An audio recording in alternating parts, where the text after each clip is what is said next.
Subscribe कीजिए मेरे channel को और बेल आइकन दबाइए ताकि आपको लेटेस्ट वीडियो का नोटिफिकेशन सबसे पहले मिले, जो आइन और कानून के अंदर है और मुल्क की बेहतरी के लिए। Thank you very much. जी अस्सलाम वालेकुम जनरल साहब, मतीन हैदर बोल्ड टीवी से।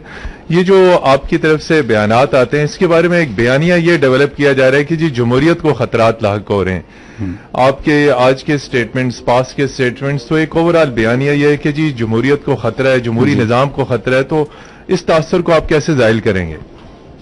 अगर ये तासर सिर्फ मेरे कहने से जाहिल हो जाता है तो आर्मी चीफ ने भी बड़ी दफा कहा है, जमहूरियत को पाक फौज से कोई खतरा नहीं है।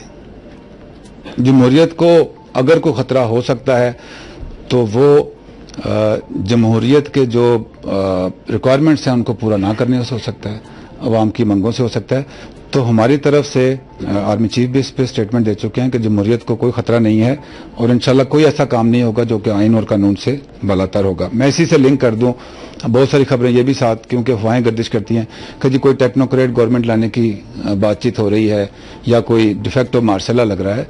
मुल्क ने तरक्की करनी है तो इसमें हर किस्म का इस्तेहकाम होना जरूरी है, हुकूमत का चलना जरूरी है, हुकूमत का काम करना जरूरी है और एक सिस्टम जो है जो कि एस्टेब्लिश सिस्टम है जमहूरियत का, उसका चलना जरूरी है। जी थैंक यू। अस्सलाम वालेकुम।